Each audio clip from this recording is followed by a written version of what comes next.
On this week's FPL Happy Hour, points. Now, you line each of those stats of that person next to KDB, and you go very similar, if not better. I'll take that person. That person is £6 million cheaper than KDB.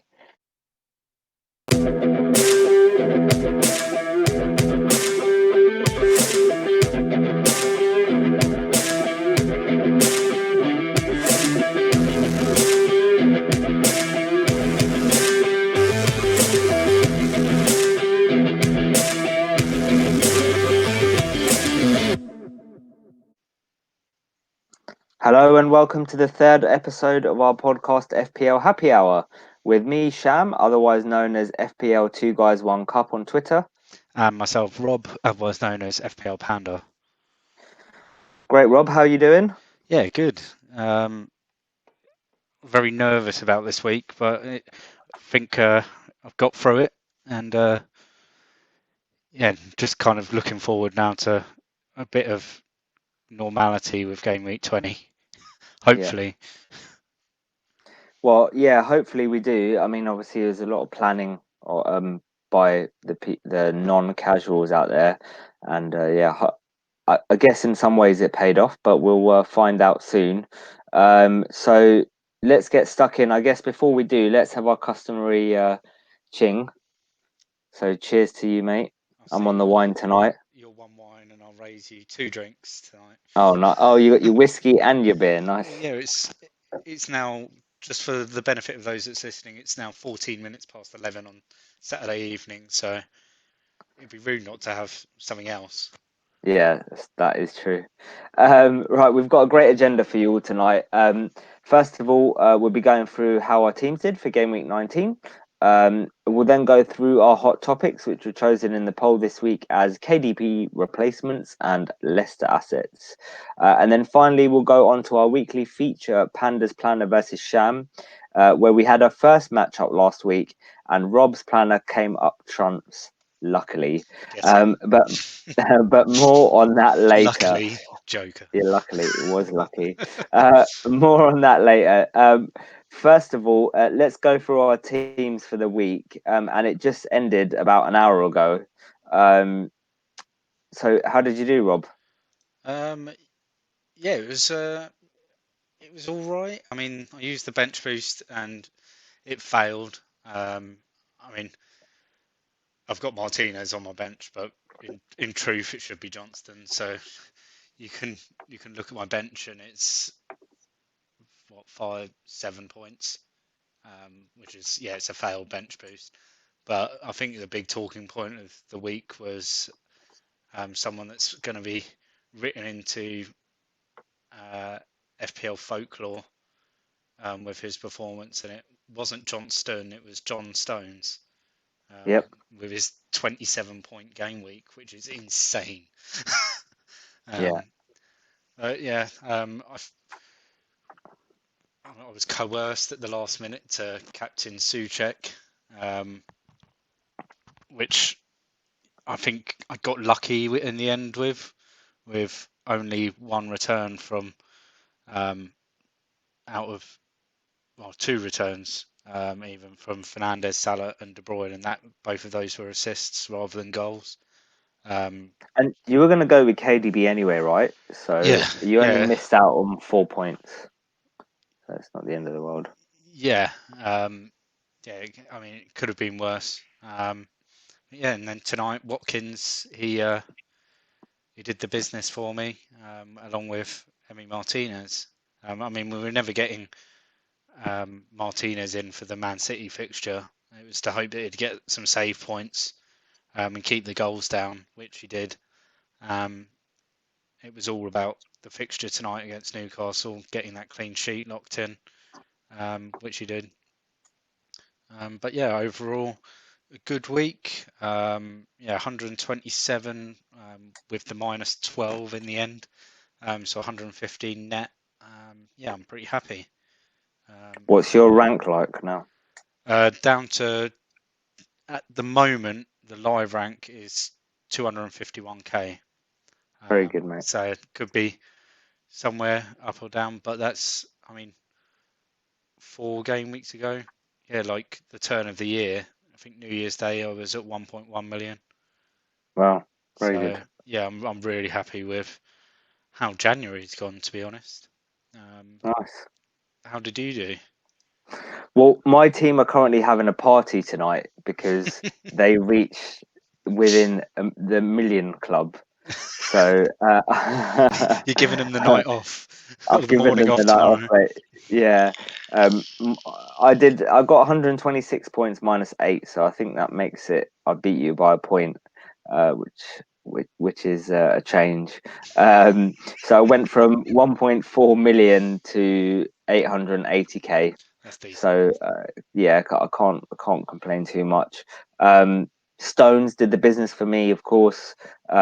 I was quite annoyed. So I took a -8. I did KDB, Cancelo, and Antonio in, and I nearly did Diaz. Like I was contemplating between Diaz and Cancelo. Diaz I knew was nailed. Cancelo's like still waiting for that imminent like haul because he's due a massive haul. And I thought, okay, let me just go for Cancelo. And then I was so annoyed when on the first game night, Diaz got that 11-pointer. Um, but anyway, yeah, so bought in them three, 34 points from them three, and I took out Salah, DCL, and Taylor. So I'm up over 20 points from them.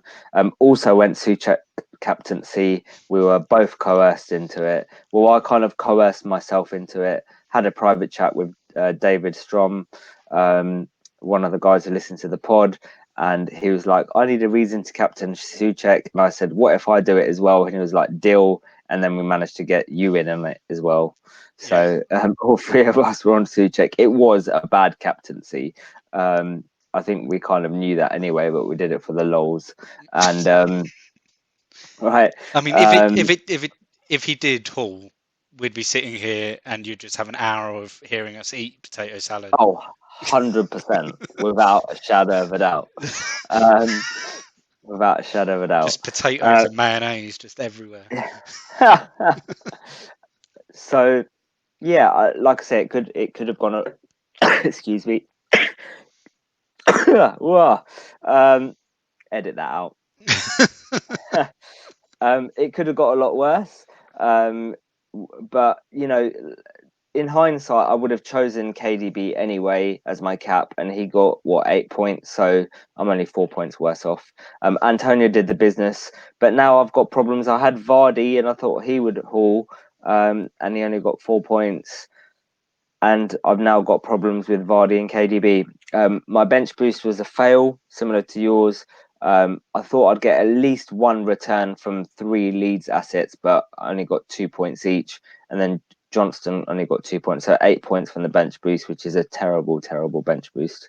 But yeah, and one of the main reasons, as if you listen to last week's pod, that I mentioned that I wanted to use the bench boost was to kind of start shifting funds out of my bench into my main team.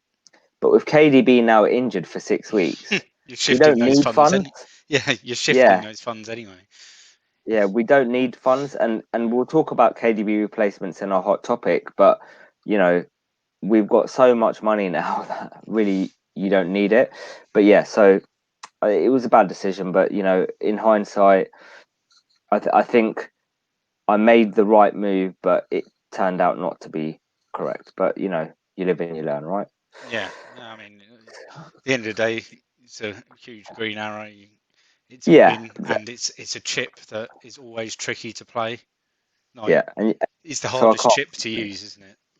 Yeah, definitely, So definitely. getting it out of the way, it means you can move forward and really look at navigating around the uh, blanks and doubles that are going to be coming up um, in the, 9 game weeks time. We're going to have a huge blank game week. So yeah, Yeah. All right, so let's move on to our hot topics then. So the top two that won in a poll that we put out were KDB replacements and Leicester assets. So Rob, we've heard that Vardy is now out with a hernia operation for a few weeks. So I think this is a good time to talk about Leicester assets. Hmm. You did some research on this one. So I guess what did you find for us? Well, first of all, I was just gonna um, we'll have a look at the two that people are generally looking at, and then I'll have a look at another two that people might not be looking at, but one of which I think is definitely one to watch. So first of all, we'll look at um, the two in midfield, Barnes and Maddison.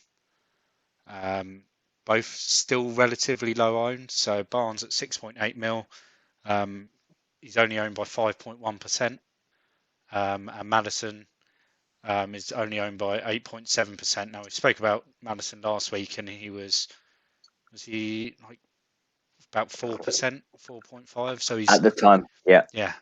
So I mean, his performance this week has seen a little boost for him, doubled his owners. I Um, don't think it was his performance that did his percentage oh, up. I think it probably was the the fact interview. that you yeah. No. I think it was you, mate. The Oh, it fact was that me. you Yeah. gave it as a differential and everyone listened, Well, all yeah. our 14 listeners. I mean, yeah. I mean, if people want to go back and listen to my little chat in the topic about differentials last week, both my picks in midfield did score this week, Maddison and Pogba. Good on Um, you, mate. so yeah, I mean, it was quite interesting to sort of take another week of game data for Maddison and see how he's shaping up as we move forward. Um, so let's start with Maddison as we're on the topic. So he's got 5 goals and 2 assists in his last 10, which is a decent return for a midfielder. It's better than Salah at the moment, who costs twice as much. Um, and he's also been a part of 4 goals on top of those 2 that he's assisted, where he's played the pass to the player that's made the assist or whatever. He's averaging at 2.5 shots per game in those 10 games, with just less than a third of them hitting the target, at 32%, which gives him an XG of 1.6 in those 10 games, which should be 0.16 per game. But he's far exceeding his XG with those 5 goals. Um, with the assists, he's getting an XA of 1.7 at 0.17 per game, um, which he's meeting what he should be doing with the assists. But I think it's the goals that's the real promising thing with Maddison. I think in the past we've kind of just seen him as the player that he'd score the odd free kick here and there, but you could rely on him for an assist every couple of weeks in general. But yeah, the fact that with Vardy out, um, he's going to need to step up and score goals. And it was quite interesting in his interview after the game, which I thought it was really interesting to listen to it. He indicated that he's been working on getting himself in positions where he can get more goals, sort of making those late runs into the box when the ball's out wide. So yeah, we'll see if that really does come into fruition, because they're going to need someone to score some goals for them. Before we move on, what do you think of Maddison? I think it's a really good option. Hmm, Um, I was thinking about bringing him in before I heard about the Vardy um, injury. hmm, Now I'm just not sure. hmm, And I know you've done a bit of research in terms of Leicester assets without Vardy, which I'm sure you'll go through after. hmm. Um, but as soon as I heard the Vardy news, I was automatically thinking Barnes would be a really good option because he generally, from what it looks like, he plays more attacking when Vardy's not on the pitch. But I guess you'll tell me whether or not that's true or not. So we'll move on to Barnes then. So 6.8 million midfielder at 5.1% ownership. He doesn't create much. So in the last 10 games, he's um, no assists, and he only he he's only part of 2 shot creating actions per game in those last 10. So whether that's making the assist for a shot to be made or playing the ball to someone that then passes someone else. But on the other hand, he's not afraid to shoot. Yeah, he shoots a lot. Yeah, so he averages 2.5 shots per game, with just under 40% of them hitting the target. Which, I mean, for someone that he shoots a lot from sort of 15, 20, 25 yards, and he's hitting the target with just less than half of the shots, which, yeah, if he's making a keeper work, then eventually a shot's going to go in. So his XG is 2.3 for those last 10 games. So he's outperforming his XG by 100%. But yeah, his XA is only 0.6. Yeah, it just shows that he's the out of those two, Maddison and Barnes, you're going to have someone that's taking a lot more shots, but maybe not doing much on the assist side against someone that takes less shots but gets a lot more assists. So yeah, it's whether you want to weigh up. I mean, I did have a look at Barnes, its heat maps and stuff in games where Vardy wasn't playing. So a lot of them were Europa League and the League Cup, the FA Cup, and he does. I mean, he generally spends a lot of the games in that sort of top left corner of the heat map on that left wing spot. But you do see darker patches when Vardy's not playing, slightly more central, which is interesting. But I don't think, and after speaking to a few Leicester fans over the course of today, I don't think Rodgers is going to even entertain the idea of him playing up front. I Interesting. I thought, oh, he could play in kind of that like false niney kind of position, but it doesn't look like Rodgers wants that. I think he probably feels he gets the best out of Barnes playing out on the left and cutting inside. So So is it Iheanacho then that's going to be taking up that? I'll move on to Iheanacho then. So 5.6 million defender. He's only owned by 0.3% of FPL Striker, you mean? players. Yeah, not defender. He should be a defender. He doesn't score. Fair point. He has not scored in the Premier League this season. He's in all competitions had 20 shots and only hit the target 7 times. Wow, okay. His last goals were on Bonfire Night against Braga, which is, well, it's like almost 3 months ago. Yeah, he's just not worth looking at. The people I've spoken to have said that he's had his chance and he's kind of blown it. So he's not second string; he's actually third string as the So do you striker think for that Leicester. do you think he's going to be starting then in that position or not? No, I think he'll stay on the bench.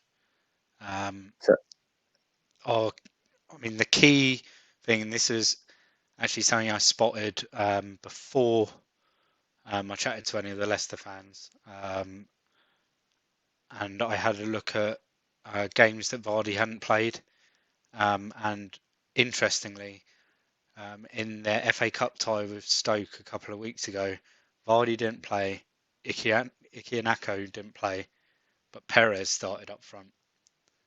And chatting to Leicester fans, they believe that it's Perez that is going to lead the line unless they sign a new striker in the next 7 days. very interesting. So he's struggled. I mean, Perez, he's only 6 million. He's owned by less than 1%. He's struggled this season. He hasn't really had a run of starts since the first 5 game weeks of the season. Um, yeah, since then he's only made 5 starts, and they've all been sort of in little bit parts here and there. But he looks like he's fit and ready, and I've got a feeling that, I mean, we know that this problem with Vardy has been for a while. And I've got a feeling that it's no coincidence that sort of Perez looks like he's fit again, and they've got Maddison starting to hit some form, Barnes hitting some form, Soyuncu back, so they've got that solidity at the back. I don't think it's any coincidence that Vardy's suddenly going to have surgery on a hernia that's been troubling him for months. I think it was something that they went, right, we'll wait until the squad's more secure, and then we can let Jamie go and get the surgery he needs. Hopefully, have him back to see the business end of the season out. So I guess it's waiting to see what the lineup is versus Everton, and how they perform against Everton, and then deciding rather than moving now before Everton. Yeah. So uh, I mean, when this gets released, it'll be this afternoon. Leicester will be playing Brentford. It's probably likely that Iheanacho will play up front, but I wouldn't read into that at all. That could be just a case of Rodgers protecting the important players that he needs. Yeah, if Iheanacho starts tomorrow, which is very likely, yeah, it doesn't mean he's going to start against Everton. Yeah, all three people that I asked said that they expect Perez to start up front against Everton. So I wouldn't be bringing in Perez for game week 20, but I'd definitely watch the game and um, just have a look. Yeah, if he's leading the line and he's trying to make himself some opportunities, then yeah, it could be an option moving forward. He's shown. I mean, last season was disappointing. I think I had him from the start last season because he was brilliant pre-season, and then he did nothing. And then I transferred him out for Vardy, and they beat Southampton 9-0. Perez got a hat trick, but then Vardy did as well, so I didn't mind. Yeah. But yeah, but then he didn't really do much else after that. After like half of the FPL community bought him. Um, so yeah, it's an interesting one with Perez. It's a definite must-watch. Um, if he is leading the line, I'd think about it. Yep. At 6 million, he's cheap and he's playing OOP because is he a midfielder in the game? He is, I Yeah. think. So Pretty sure. he's playing OOP as a centre forward for a club that's currently third in the league. Um, yeah, it'd be ridiculous to dismiss that, I think. No, I agree. Did you Yeah, look at anyone else at Leicester? not really. I mean, I think another one to watch in the next few weeks, but not right now because he's still coming back to fitness, is Ricardo Pereira. Um, he will. He's a defender on the game, but it does look like he'll end up playing right wing um, because the of like that back four has been decent this season despite the injuries to Soyuncu, and I think that license for Pereira to get forward could be huge because he can score goals, he creates a lot of chances, um, and pushing him further up the pitch, giving him that more attacking license would be brilliant. If he's even if he's just picking up an assist every week, you're not going to complain, are you? If it's a defender, you just got to remember that it's almost like how everyone talks about Trent Alexander. Uh, like you forget about the fact that he's a defender. You're playing him for attacking assets. Um, well, you're not now, but that was the idea at the start of the season. I think you've got to think that with Pereira. You're not buying him for clean sheets or anything like that, even though that Leicester side is strong defensively. They're going to get clean sheets. You're looking at him for the opportunities from his attacking play. So yeah, he's another one that's definitely one to watch, but probably not until maybe game week 22, 23. I think Rodgers is just managing his fitness. Doesn't want to take a chance on losing him for the business end of the season when they can realistically, and in the position they're in, I think they should be able to hold on and really challenge for a Champions League spot next season. Any other Leicester players you've thought of? No, I think those are the main ones. Defensively, they're doing a lot better. Yeah, I keep on thinking, oh, I want to get Justin, but every time I think I want to get Justin, I keep thinking he's going to get out of the squad. But he's playing so well out of the team, and he's playing so well at the moment that you can't really justify taking him out really. But then you've got Pereira back and that. For me, it was more looking at Maddison and Barnes.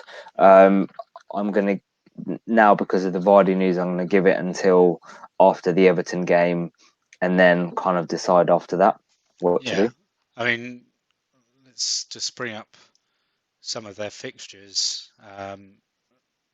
So yeah, we can see that of the Everton game, they've got Leeds, which is potentially a high-scoring game. Then they got Fulham, where potential a high-scoring game. I mean, then they got Wolves, who look very indifferent at the moment. Liverpool, again, very indifferent. You don't know which side are going to turn up at the moment. But then, yeah, they've got Villa, where they're stronger than Villa. Even though Villa look good, they should beat them. Arsenal, Brighton, Sheffield United, Burnley. Very good run of fixtures. Yeah, they've got a nice run of fixtures. And then I mean, if you look at their sort of run in at the end of the season, where they've got United, Chelsea, then Spurs, I think that's why Rodgers has sent Vardy to get his injury sorted so that he's fit for that run in from sort of the end of March, mid-March, end of March through to the end of the season, because that's when he's going to need him. If they're in a fight for the Champions League, he'll want to get some results in those last sort of 4 or 5 games, of which 3 of them are big games. Cool. Thank you very much, mate. Anything else to add on Leicester then? No, that's about it, I think. Perfect. All right. Well, we could start talking about everyone, like Tielemans and yeah. We don't need to do that. No, exactly. Right, so let's go on to our second hot topic, which is KDB replacements. So I looked at this one. So Rob, I'm going to read you out some stats of KDBs, all right? Yep. And so these stats are from game week 14 to 19, okay?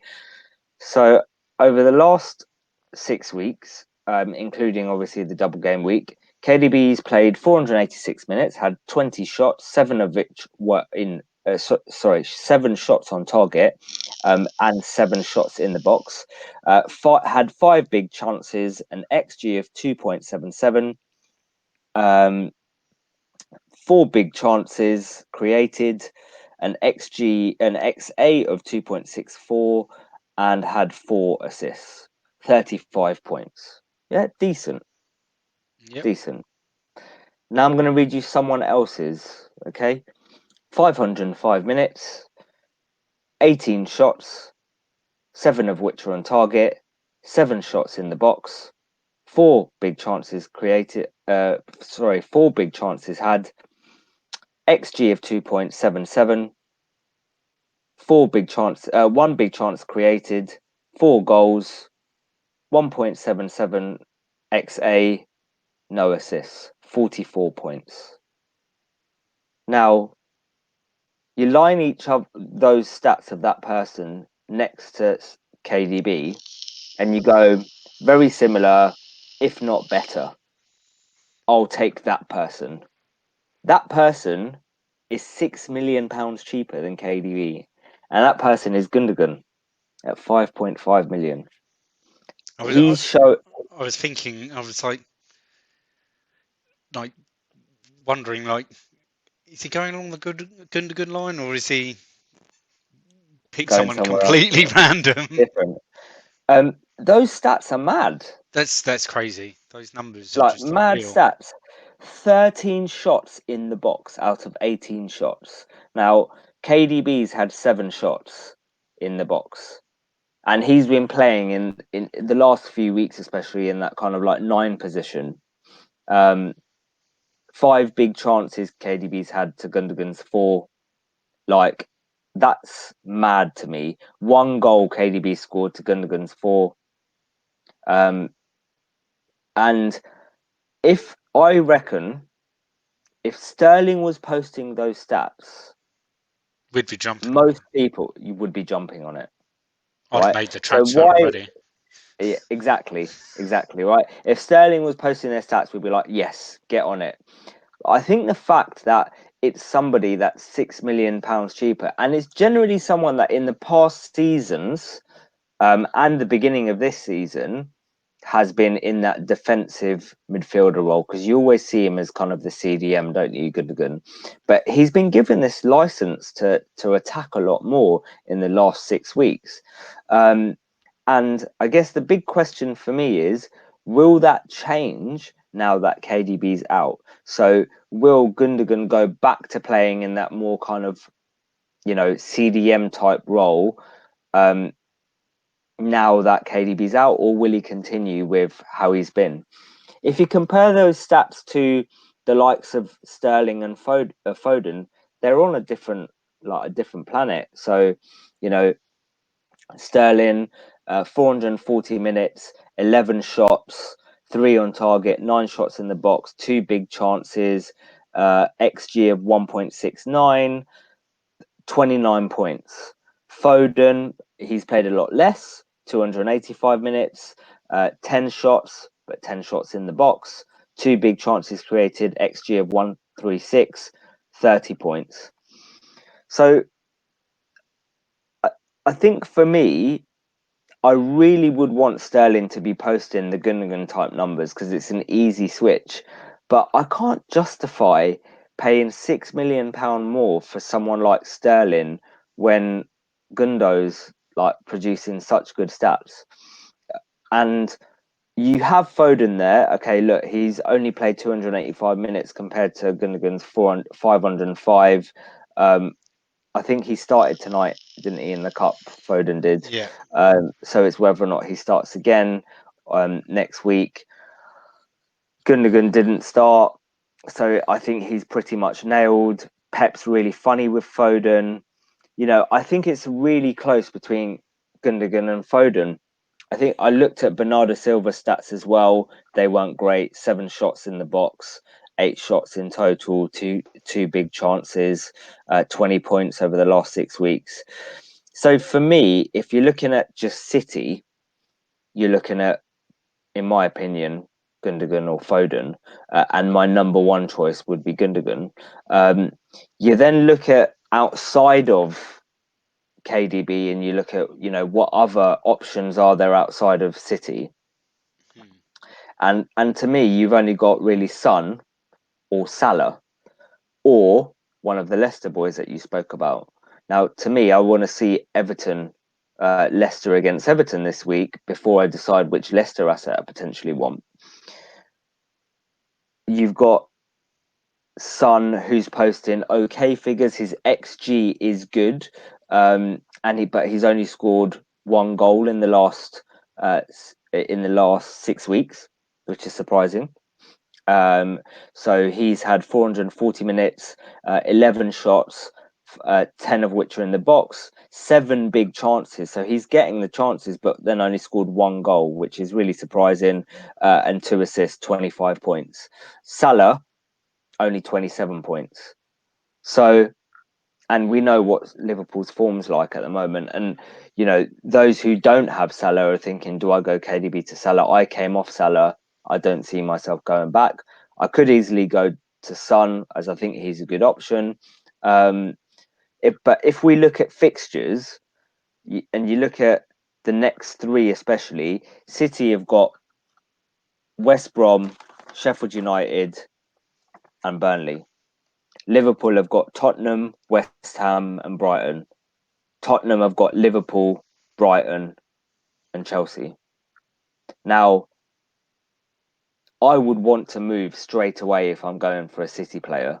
West Brom, Sheffield United, and Burnley, like three plum fixtures. And And then, you even Liverpool away, you'd happily have 2 or 3 City yeah, playing that fixture at the moment. yeah, I wouldn't mind. Hmm. Um, so for me, I think the best replacement is a City player rather than Salah or Son. Um, you might want to shuffle around your squad depending on what's going on. So I'm potentially thinking about, um, and this is dependent on the kind of Leeds double game week situation. I'm potentially thinking KDB and Rafinha to Son and Gundogan. I'm thinking that kind of option, but I definitely want one City Hmm. midfielder um, because they've got three good fixtures coming up.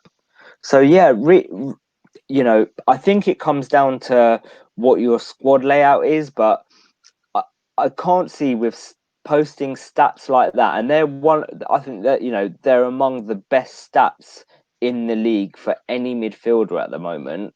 I can't see why you would be scared to go on to Gundogan.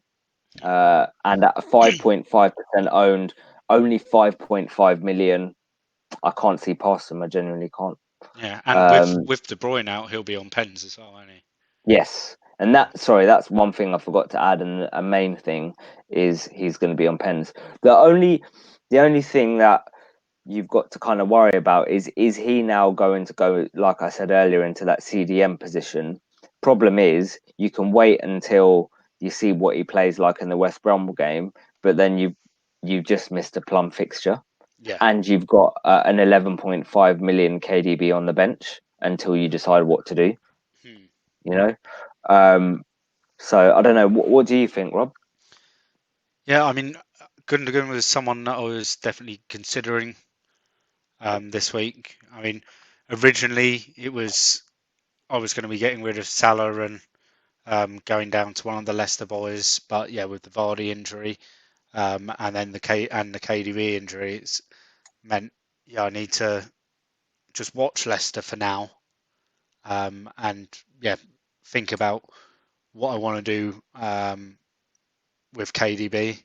I think I definitely want a midfielder because as soon as KDB's fit, it's likely he'll be fit and walking straight into a double game week.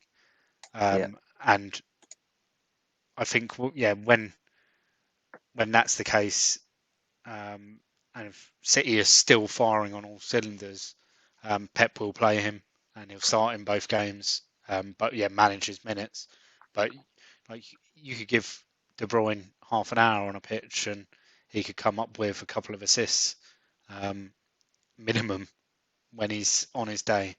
And I think he probably still has something to prove this season. There's a lot of people that have criticised him because his numbers haven't been great. And they've only just really started improving in the last few weeks. So the injury was kind of a bit of a blow. But yeah, he's going to want something to prove. City they'll be firing probably in at least 3 trophies. They've got the League Cup final booked. Um, yeah, I think I'll go Gundogan just because that, but then just manage the money so that it's an easy move back. yeah, Um, and whether that's a agreed. case of holding Salah for a little bit longer until we have a set date and then just planning around it where possible. Or if I choose to wildcard in 25 or 26, that could be perfect for bringing him back. Um, but yeah, I need to see the sort of the layout for um, how the FA Cup's affected game week 29 and 26 first. But potentially De Bruyne comes back into double game week 26, wild card into that double. So yeah, he's definitely the one that I was looking out for. I think Sterling's just his numbers just don't show that of any value. That's the thing, I really want to get Sterling. I think West Brom could be a really good Yeah, fixture he for could him. haul like Yeah, he could, but he's just numbers.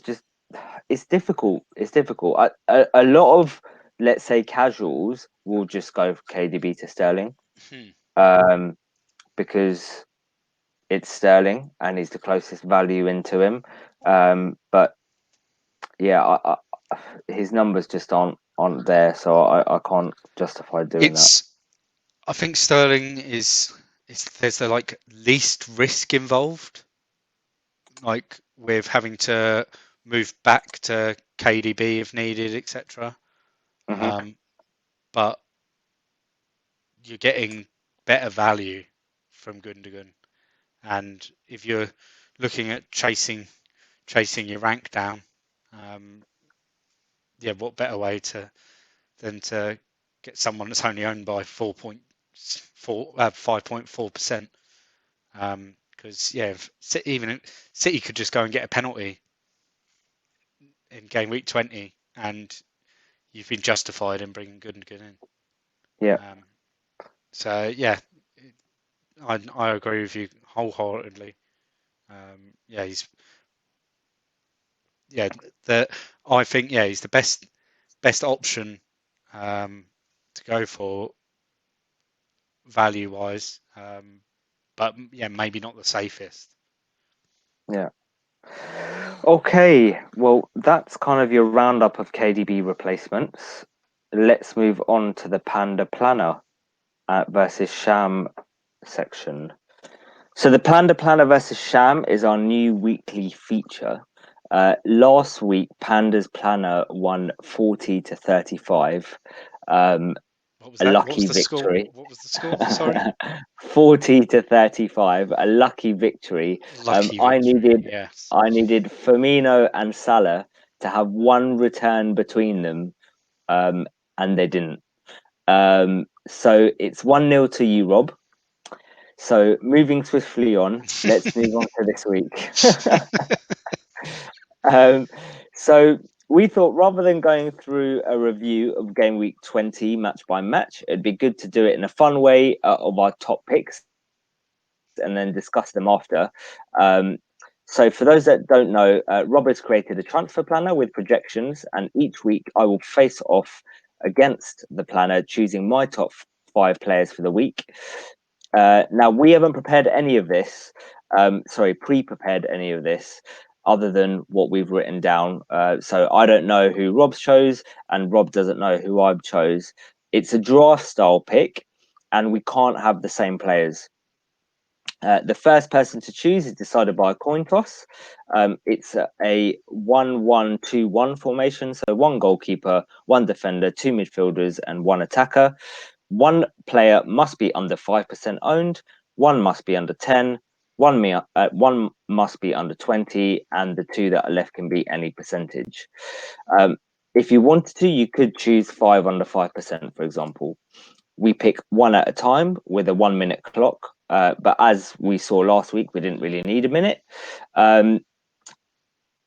Now, one change that we've added in for this week is I have decided, I think it's fairer, Rob, rather than choosing 2 from one team, we go 1 from each team, because Is this to I stop think, you picking Salah and Firmino again? yeah, I think You could just go Firmino this time. I think one of the main reasons for doing that is it opens up conversation for other teams. So when we talk through our picks afterwards, because it's obviously replacing a review of the next game week, I guess it gives us options to talk about 10 teams rather than 5 potentially. Yeah. Um, so yeah, I think that's pretty much the rules summed up. Is there anything that I'm missing? Nope. No. Okay. So I will do the coin toss. So I'll let you decide, mate. Do you want heads or tails? Tails, please. Tails. Right.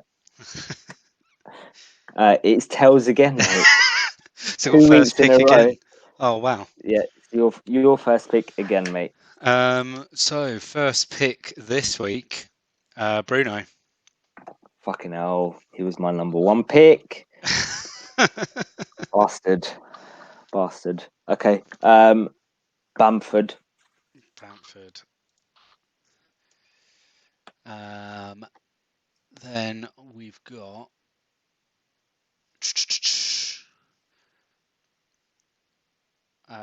Sterling. Bastard. He was my next pick. Ah. Well, you've just been raving on about another City players, so Yeah. Yep. Okay. I'm gonna go rogue. I'm gonna go Cancelo. ooh. Right. Next pick is oh,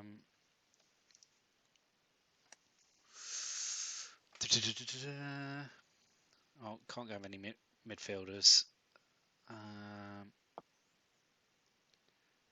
I'm running out of midfielders. Kane. Interesting. So that's my over 20%'s gone. Okay, so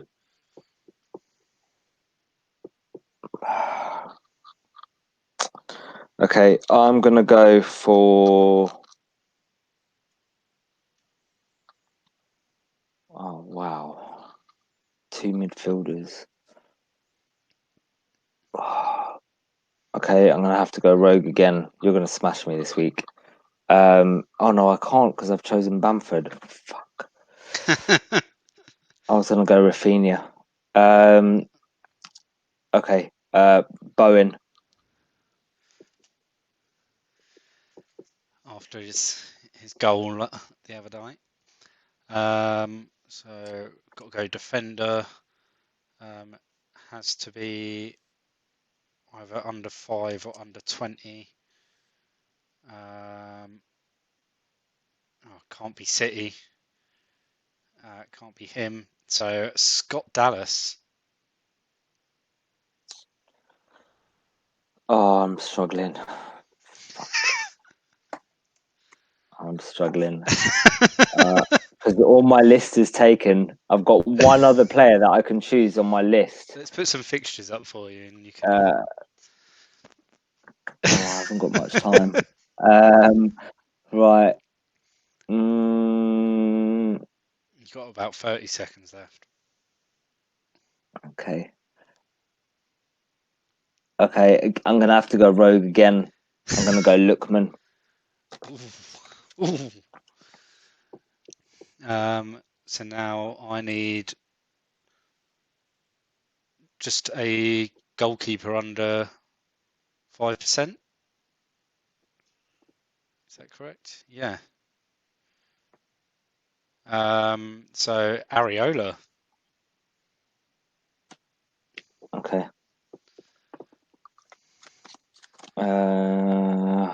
Right, I need a goalkeeper. Fucking, I'm running out of options here.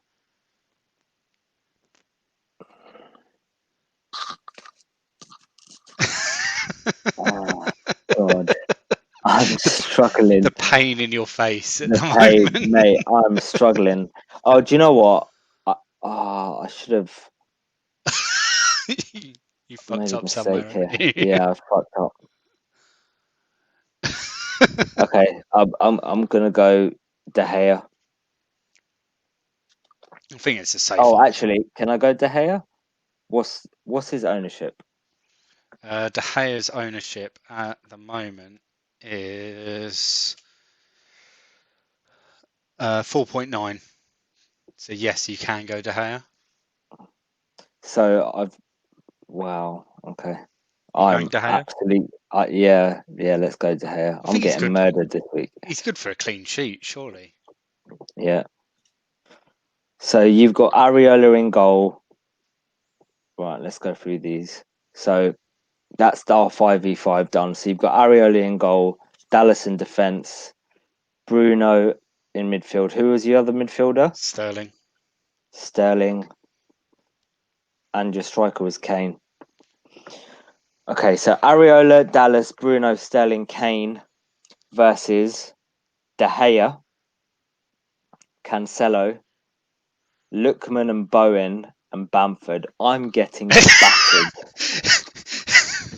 I'm getting battered. I mean, if Spurs turn up and do Liverpool, you're in trouble, I think.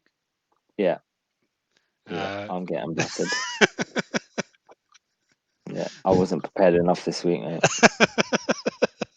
You took my the first two names I've got is Bruno and Sterling. You took both of them. I mean, Well, not they've full both names. got the plum fixtures, haven't they? Okay. Yeah, Bruno and Sterling. those are my midfielders, and then the only other midfielders I had left was Bowen and Rafinha, but I already used Bamford.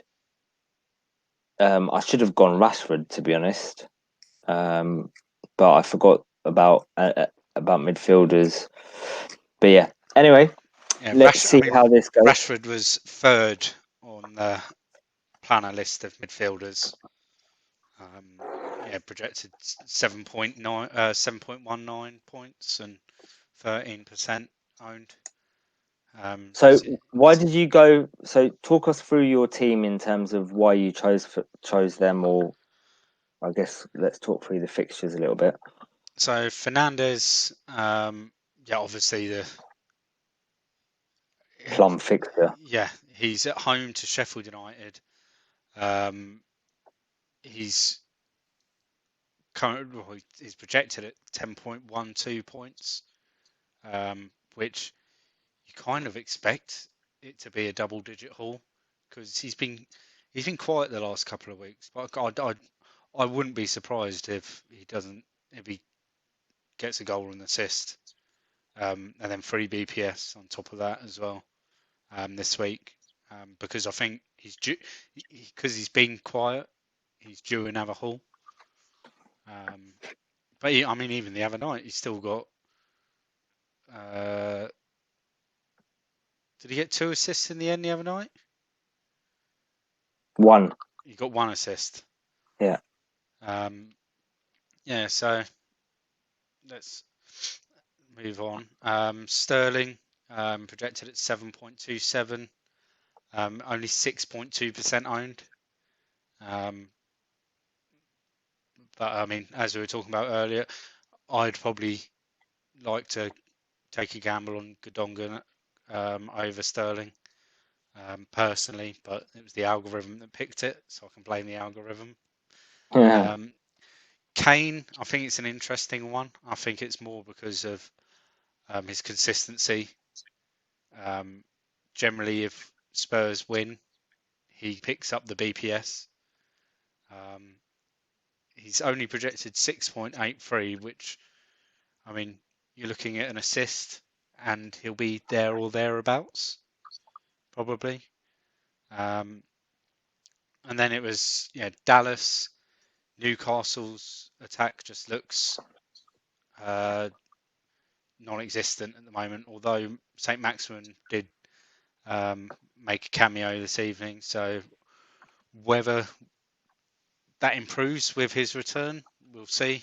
Then Areola, save points. I mean, he was good the other night. It took a really good goal by Pogba for United to get the win. But Areola made like 3 or 4 like quality saves. So yeah, I think he's good for a save point, and he's up against Brighton, who aren't the greatest attack. Yeah, and I mean the other goalkeepers I had shortlisted were like Edison was top, but I've got Sterling. Then there was Martinez, but then his ownership's 32%. And then Areola was third. After him, there was Fabianski and Lloris. Shit. You know what? I just realized I could have gone Martinez because I didn't use anyone else up above 20%. I've even got Martinez written down And here. I mean, Burnley just haven't been able to score goals. Like, yeah, they might have beat Liverpool, but it was a penalty, wasn't it? So Yeah, they're struggling to score. Yeah, and I think you've made an error there, shall we I say? have. I have. So talk us through your picks. Well, according to Sham's planner, Lookman is due to score 0.05 points. Yeah, so okay, right.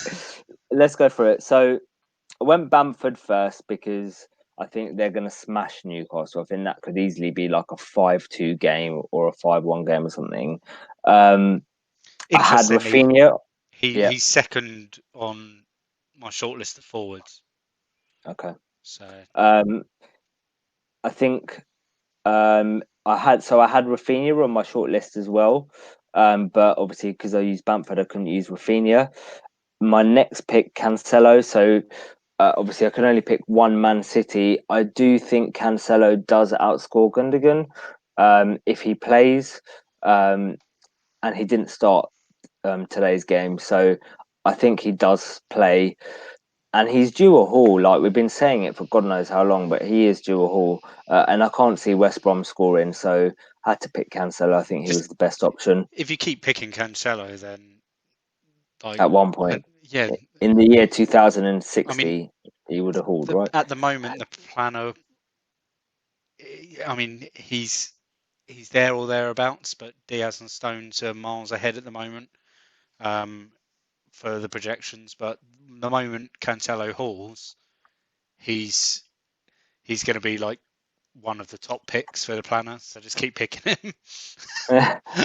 um, And then into midfielders, I had Barnes and Madison on my list as potentials, but after our talk earlier about Leicester assets, I wasn't sure. I also had Bowen on here. I had Gundogan, but obviously I couldn't use Gundogan because I would use Man City.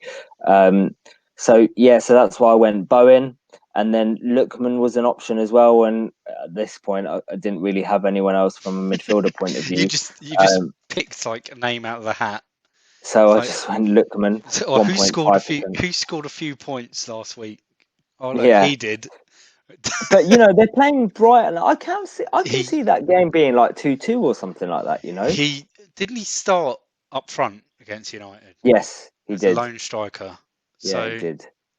I mean, he could easily do that again, pick up a goal or an assist. He gets the clean sheet point as well. Yeah, Um, I can I see think that game he's being like a 2-2 I or think he's something like good. that. He's good for a minimum of 3 points, Yeah, and he's kind of the player that he really does lead the line for Fulham at the moment. He yeah. was he was good the other night. He took his chance. Um, And then and the goalkeeper I had on here was Chelsea, Mendy's for Chelsea. But by that point, I realised then I hadn't used any Man U players, so I might as well have gone De Gea because I think they're nailed on for a clean sheet against Sheffield United. So that's why I went De Gea. If I go through the kind of the fixtures, I think Brighton, Fulham is going to be kind of a 2-2 game. Newcastle Leeds, I think Leeds will smash them. Southampton Arsenal is going to be tight, so it's difficult to choose someone from there. Man City should keep a clean sheet against West Brom. I should have chosen Martinez potentially, but De Gea versus Sheffield United, Martinez versus Burnley. I think that's much of a muchness, to be honest with you. Um, and then obviously Chelsea v Wolves. I don't like any of Chelsea's attacking assets at the I think it's moment. one of those fixtures you just Avoid. it'll be a good game to watch, but it just won't Yeah. be one that you want an asset in because you're always Um, going to be concerned. Yeah, Palace West Ham is going to be tight. I think it's going to be a 1-1 or 2-1 West Ham. Um, Everton Leicester again wasn't sure because we don't really know what Leicester assets are going to do. And then Man U Sheffield United. I think Man U is going to keep a clean sheet, and Tottenham Liverpool again. It's so difficult to tell. So that's kind of why I went along the lines that I did. Do you know one thing that would be interesting if we can do going forward, just to see how Planner kind of work stuff out is what are the projected points before the game starts of my team versus your team. Yeah. So Yeah, I so can. that would be that could be an idea, because then we can kind of look at it week on week. We can go, okay, so it's projected to score X and it scored X, so we can see if it's close or Yeah. whatever. Well, after the YouTube premiere goes out and we post uh, the two teams out on Twitter, I'll send you over the projections so that you can stick them in the post for everyone to see. And it would be interesting to see how the projections work like against the actual. Yeah, Some of them are quite good. I mean, last season it was awful. You know, the week that Antonio, scored 4. yeah, my Yeah, the planner was like it was screaming at me basically with the projection, like you need to move to him bring in in Antonio. and you need to Really? make him your captain. And I was Wow. like, is it joking? Yeah. And I it was at that moment I went, oh, the algorithm does work. It works. It does work. Yeah, And that's good. yeah, I mean, it's not gospel. Like it's a game of football at the end of the day. But yeah, it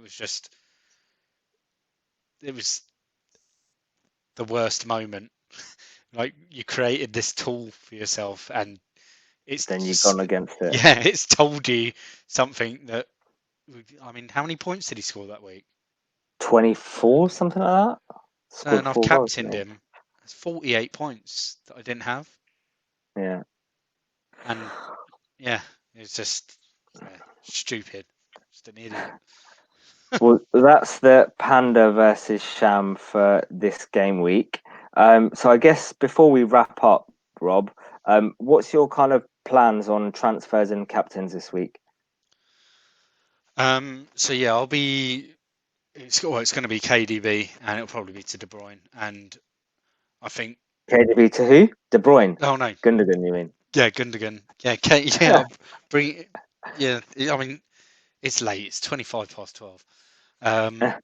Yeah, so from my squad, I think there's only one person that you're going to be really wanting to captain. That's Fernandez. Yeah. I think even even if he doesn't haul, I don't think it's going to be a major problem. Although I expect him to haul, he's just gonna his ownership now is just so high, and then like his effective ownership, like when he like it's 54% owned at the moment.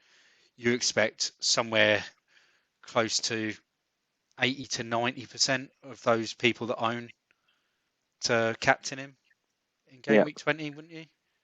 Yeah. Like, I mean, those that don't captain him are dead teams, essentially. Well, not necessarily.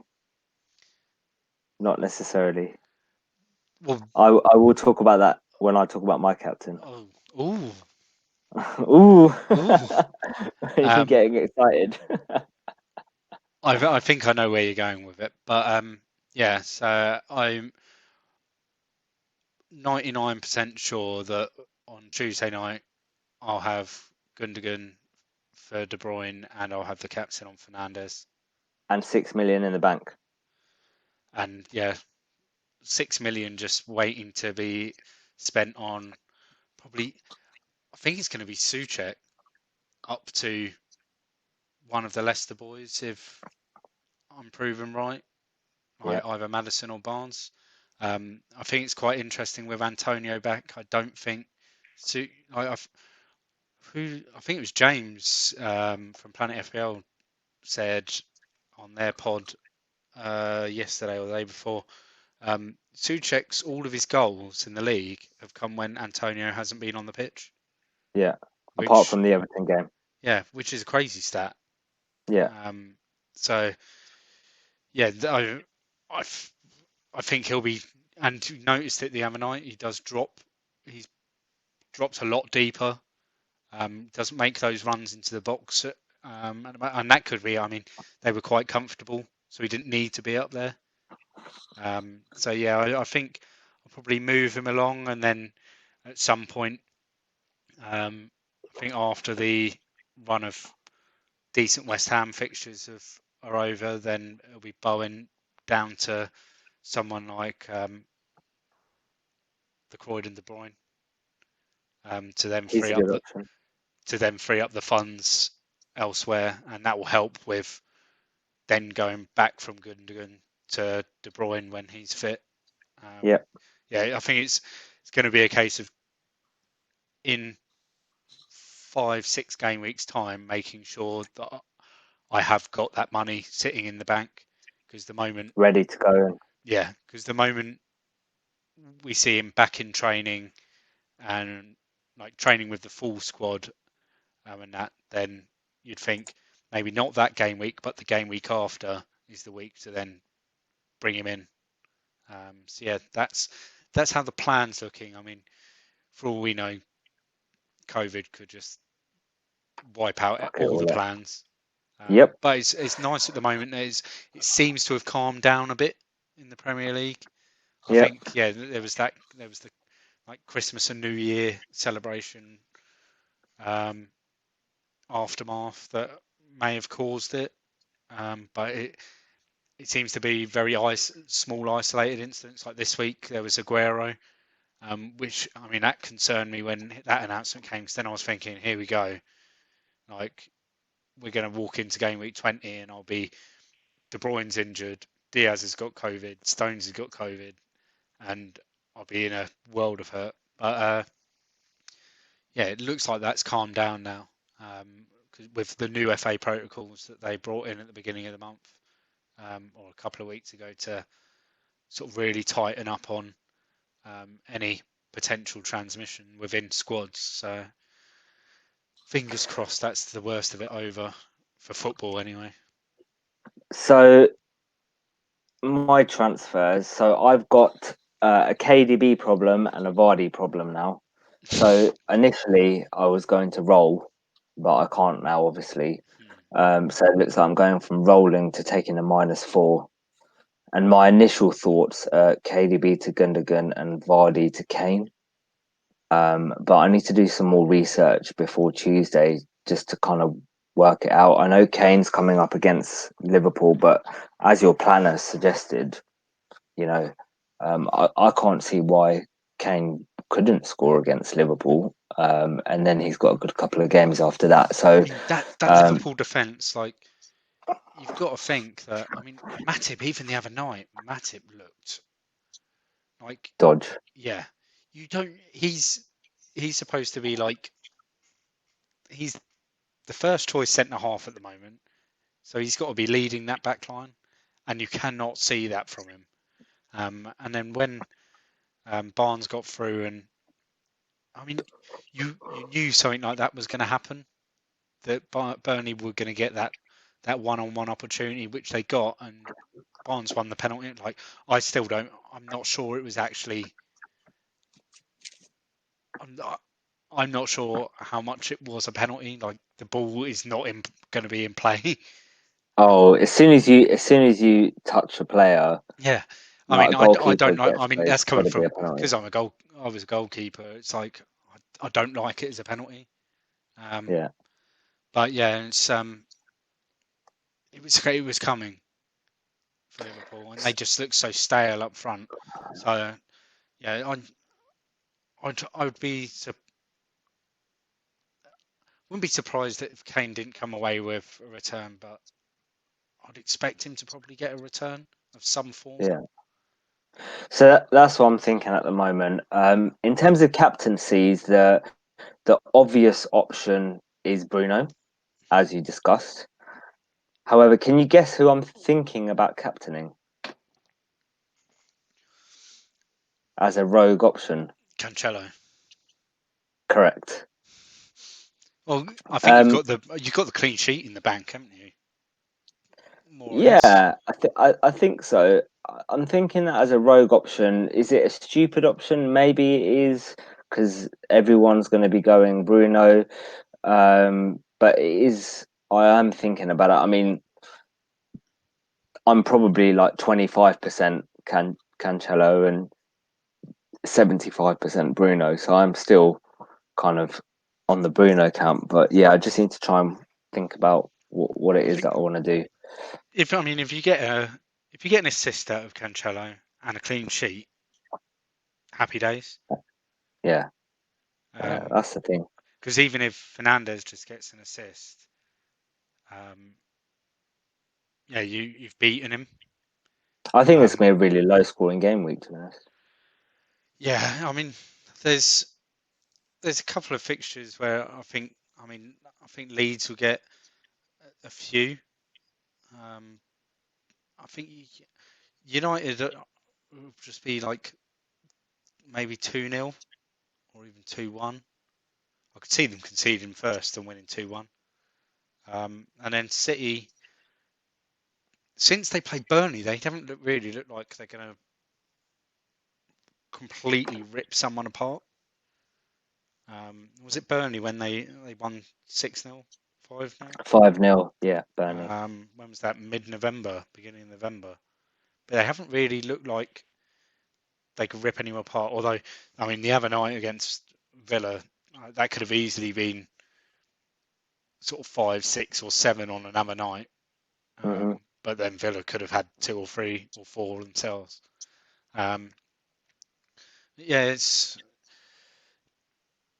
there's games that you want to attack, but I think that everyone will have very similar teams and players for it. Um, The the other option, of course, that I've got is so on my current um kind of squad template for this week, I've got Rafinha and Dallas on the bench, hmm, and they're playing Newcastle.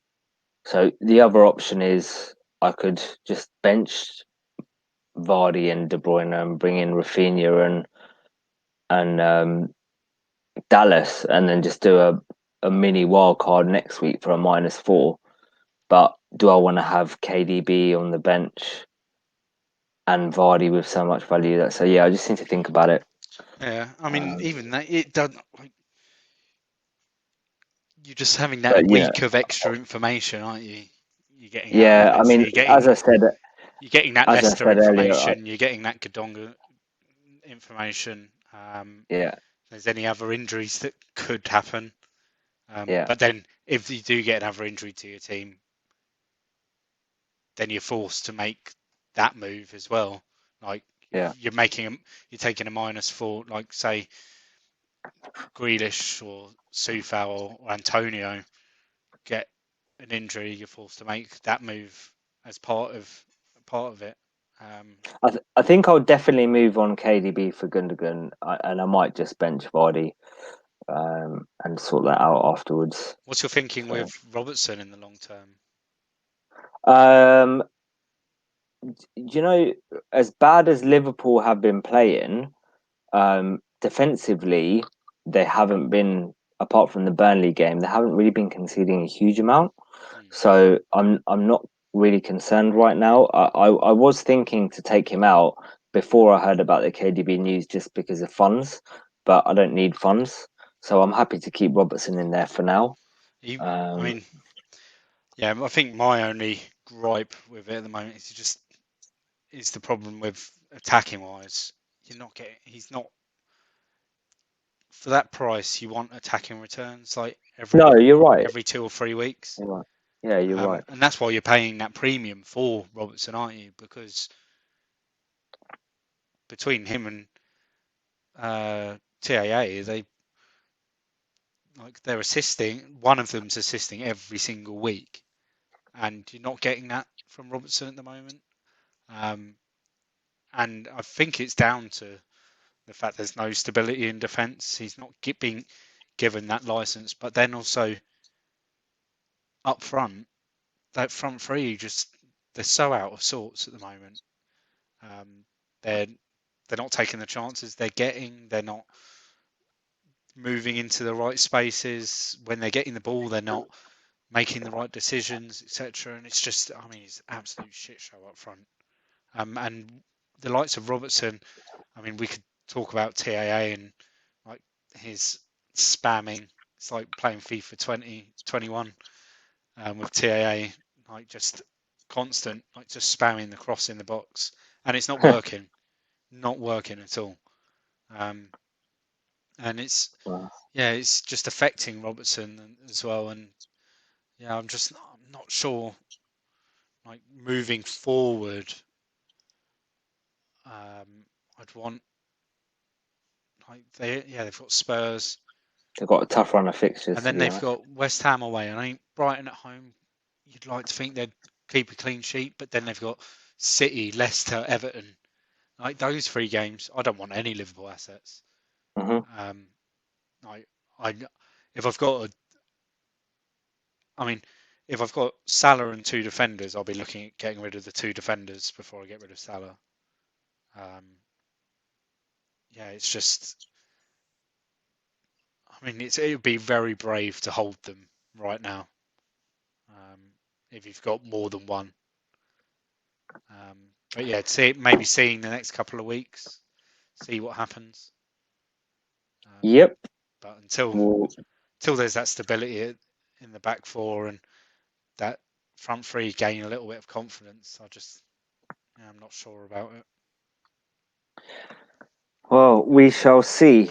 All right, that is another wrap for our podcast for another week. Rob, is there anything else from you before we sign off? No, yeah, just all the normal stuff. Yeah, looking forward to game week 20. Looking more forward to, well, for everyone, it's tonight. Yeah, another big game for United. So yeah, huge night of sport for me. Yeah, so looking forward to United and then the Buccaneers doing a job in the NFL as well. So yeah, Boring NFL. hey, Right. Anyway. I support two teams that are run by the Glazers, so I need something to cheer about. Yeah. Um, Um, right. Thanks for tuning in. I really appreciate it, and so does Rob. We are a new pod, so any feedback is really important to us. You can find us on Twitter at FPL underscore happy hour. We're also on a number of podcasts, including Spotify, and our YouTube channel is FPL Happy Hour. Please like, subscribe, share, and retweet. We'd really appreciate that. So until then, have a great game week and may your arrows be green. Good night. cheers, everyone. See you later.